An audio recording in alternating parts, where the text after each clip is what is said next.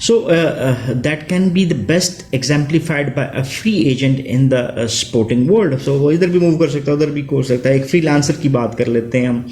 ठीक है. Flexibility and autonomy allows the middle life adult to tailor a career and pursue more options when compared with his or her younger peer.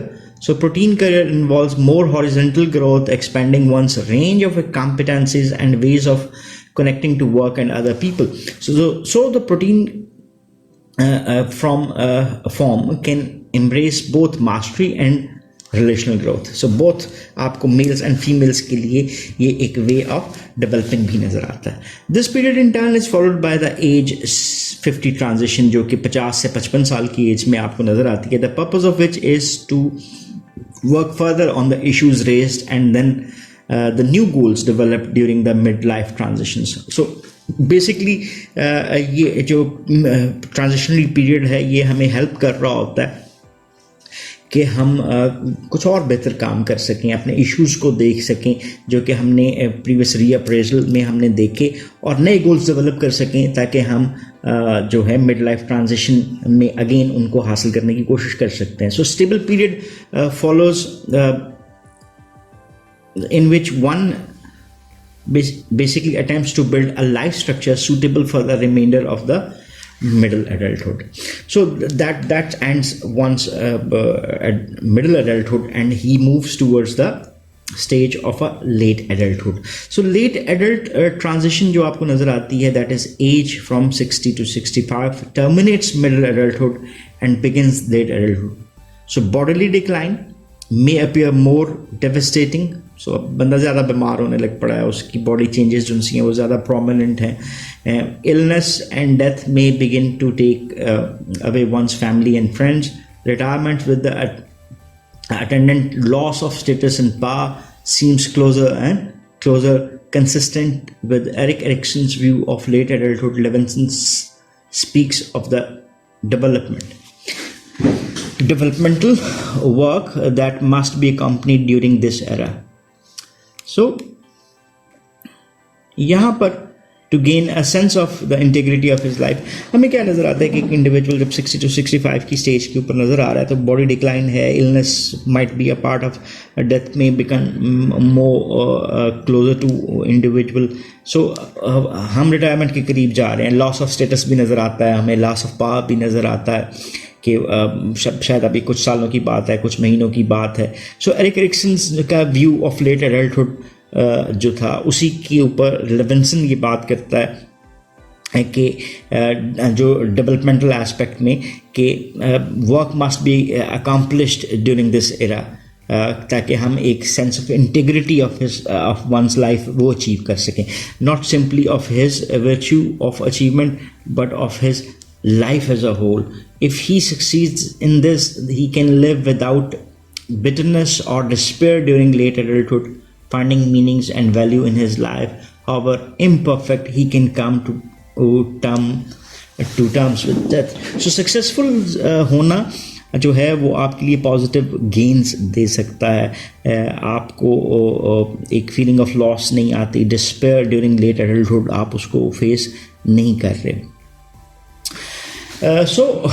इसी को आगे लेकर चलते हैं. Although it is true that individuals in late adulthood and Levinson's late adulthood period may be preparing for the end of their lives, many also are preparing for a new lifestyle that may or may not include work-related achievements. In the Ageless Self, Sharon Kaufman noted that older people do not see themselves as old and are not treated as old, but their families and friends as long as they remain active and productive in some meaningful sense. So that's a positive aspect. This gives you another aspect of hope. If individual remains more productive, तो वो meaningful sense में भी रह सकते हैं और उनके इर्द गिर्द के लोग, उनके फैमिली फ्रेंड्स उनको नॉन प्रोडक्टिव उस तरह से नहीं समझेंगे. Continued productive activity may be a key to the following of the path of successful aging. When compared with low or moderately productive older adults, highly productive older adults were found to be engaged in 3 times more housework twice as much yard work, more than 3 times more paid work, and nearly 4 times as much volunteer work. So ये हमें again drive करता है उस hope की तरफ कि एक individual अपने आप को productive रखना चाहे तो वो productive रख सकता है. That includes the late adulthood stage as well. So by viewing the last diagram once again, हम इसको यहाँ पर conclude करने की कोशिश भी करते हैं कि एक इंडिविजुअल किस तरह से. सो ये आपको लेट एडल्टहुड और transitionary period into the late adulthood जहाँ पे हम होप रखते हैं कि हम प्रोडक्टिव रह सकते हैं, and these are the middle adulthood and early adulthood different stages जो कि हमने एक्सपीरियंस की. सो इसी को लेविन्सन की अप्रोच को हम कंक्लूड करते हैं कुछ डिफरेंट जो इसके डिफरेंट एलिमेंट्स हैं उसको अंडरस्टैंड करते हुए. एक दो बातें कि जो जनरली आपको लेविन्सन की अप्रोच नज़र आती है वो किस चीज़ के ऊपर है. Evaluation of the Levinson's model. Levinson proposed the existence of 4 eras of the human life cycle in which a number of stable and transitional periods enables the individual to work on the major developmental tasks of each era. Despite the plausibility of the model, a number of questions become evident. How closely are the eras and the transitional periods linked to age? ये पहला question आ गया. Is the sequence of period fixed or can people skip periods? दूसरा question. How universal are the periods? Fourth, are these periods applicable to both men and women in American society? To his credit, Levinson has not ducked these questions. So ये जो चीज़ें हैं ये इस theory के ऊपर कुछ अनएक्सप्लोर्ड एरियाज़ को भी शो करती हुई नज़र आती हैं. कुछ और चीज़ें हैं जैसे Levinson does not believe that the periods are closely related to age, although the participants in this sample showed some variation in the onset or termination of a period. So एक चीज़ तो आपको ये नज़र आती है कि जो एज है वो एक क्लियर कट, जैसे फ़र्ज़ करें जी ये अगर 45 साल का हो गया तो अब ये 46 साल का दूसरी एज स्टेज में चला गया. It's not the case, it might vary according to the people. The range was rather small, perhaps 2 years और either side of the average, यानी 2 साल कम और 2 साल ज़्यादा के ऊपर आपको ये चीज़ नज़र आती है. Thus Levinson believes that there is a close but by no means perfect correspondence between chronologic age and period of life development for both men and women. So ये कुछ चीज़ें हैं जिसको हम फर्दर रीडिंग में भी ले सकते हैं. लास्ट बात करते हैं generalisability of the Levinson's model to all people in all societies has also been questioned. जैसे हम करते हैं एंशिएंट चाइनीज़, ग्रीक और या डिफरेंट सिविलाइजेशंस की, तो to support his view that individuals go through the periods in infinitely varied way, but the periods themselves are universal.